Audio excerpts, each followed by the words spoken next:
안녕하세요. 오늘은 브라질의 한 작은 도시에서 시작된 아주 놀라운 실험 하나를 살펴볼 건데요. 이 실험이 어쩌면 우리 대한민국의 미래복지 청사진이 될 수도 있다는 이야기입니다. 정말 흥미롭지 않나요? 자, 지금부터 한번 깊이 파고들어 보시죠. 9만 3천 명. 이 숫자가 뭘 의미할까요?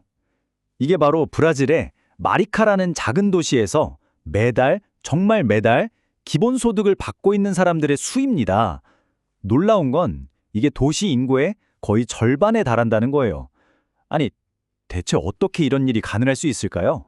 네, 그래서 먼저 이 야심찬 프로젝트가 시작된 곳, 바로 브라질 마리카로 가보겠습니다.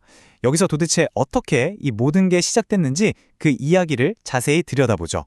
사실 마리카의 기본소득이 하루아침에 짠 하고 나타난 건 아닙니다. 모든 건 2013년에 시작됐어요.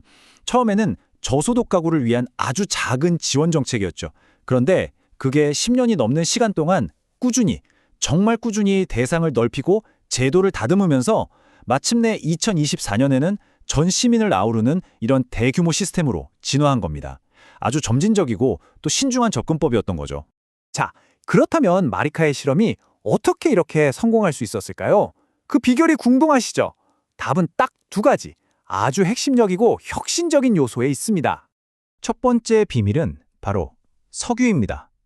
이게 정말 놀라운데요. 2022년 기준으로 마리카시 전체 수입의 3분의 2 이상이 어디서 왔냐면요. 바로 근처 바다에 있는 유전에서 나온 로열티였습니다. 이들은 이 엄청난 천연자원의 부를 그냥 놔두지 않고 모든 시민을 위한 일종의 배당금으로 바꿔버리는 혁신을 보여준 겁니다. 근데 여기서 진짜 흥미로운 건 이들의 철학이에요. 그냥 석유판 돈을 나눠주고 끝! 이게 아니라는 거죠. 국부펀드라는 걸 만들어서 나중에 석유가 다 떨어져도 이 배당을 영원히 계속 줄 수 있는 시스템을 만들고 있다는 겁니다. 정말 미래를 멀리 내다보는 현명한 설계라고 할 수 있죠. 그리고 두 번째 비밀, 바로 문부카라고 불리는 지역 디지털 화폐입니다. 이 돈의 가장 큰 특징은 뭐냐면요. 오직 마리카시 안에서만 쓸 수 있도록 설계됐다는 겁니다. 자, 이게 왜 그렇게 중요할까요? 바로 돈이 지역 밖으로 빠져나가는 걸 막기 때문이죠. 생각해보세요. 시민들에게 지급된 기본소득이 무슨 대형 온라인 쇼핑몰로 흘러가는 게 아니라 우리 동네 구멍가게, 식당, 미용실 같은 작은 가게들의 매출로 바로 이어지는 겁니다. 이러면서 지역 경제 전체를 확 살리는 아주 강력한 승수 효과라는 걸 만들어내는 거죠. 정말 영리한 방법 아닌가요? 좋습니다. 그럼 이제 시선을 우리 한국으로 한번 돌려보죠.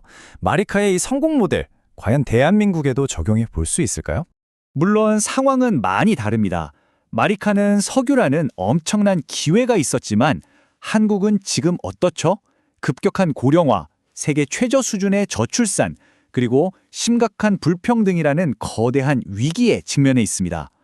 바로 이 위기 때문에 기본소득 같은 새로운 복지 해법이 그 어느 때보다 시급하게 논의되고 있는 거고요.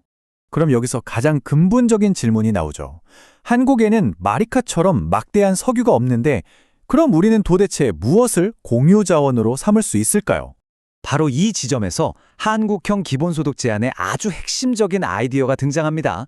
21세기에 맞는 새로운 형태의 공유 자원을 찾아내고 거기서 나오는 이익을 모든 국민에게 배당금처럼 나눠주자는 거죠. 그래서 제안된 세 가지 새로운 자원이 뭐냐면요. 바로 토지, 탄소, 그리고 데이터입니다. 토지는 그 땅 자체의 가치, 탄소는 우리가 배출하는 양의 세금을 매겨서 그걸 공유재산으로 삼고요.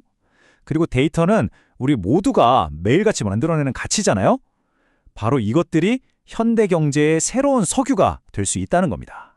특히 데이터를 한번 생각해 보세요. 우리가 그냥 무심코 사용하는 SNS, 검색 엔진 이런 걸 쓸 때마다 거대한 플랫폼 기업들은 우리 데이터로 어마어마한 돈을 벌고 있거든요. 데이터세는 바로 그 가치의 일부를 원래 주인인 우리 시민들에게 돌려주자는 아주 합리적인 논리입니다. 마리카의 석유 비유가 디지털 경제 시대에 딱 들어맞는 거죠. 자, 그럼 가장 중요한 질문이죠. 돈은 어디서 나올까요? 재원이 충분할까요?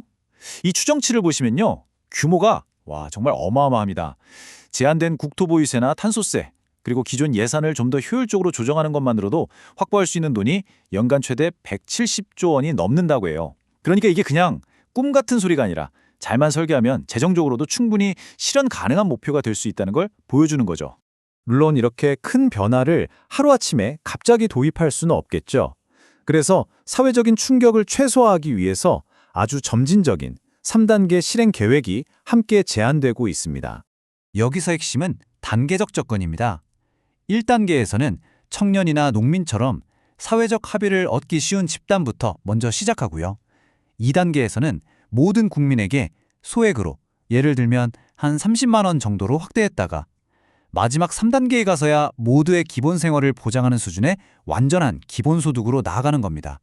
아주 신중하고 현실적인 경로를 제시하고 있죠. 자, 그럼 이 모든 논의가 우리에게 의미하는 바는 과연 무엇일까요? 이건 단순히 돈을 나눠주는 정책 그 이상입니다. 어쩌면 우리 사회의 근본적인 계약을 다시 한번 생각해보자는 그런 제안일 수 있습니다. 이른바 배당 사회는요, 우리 모두가 주인인 공동의 자산에서 나오는 이익을 다 함께 나눠 갖는 사회를 말합니다. AI와 자동화 시대에 정말 든든한 사회 안전망이 될 수 있고요. 복지의 패러다임 자체를 누군가 도와주는 시혜에서 시민으로서의 당당한 경제적 권리로 바꾸는 거죠.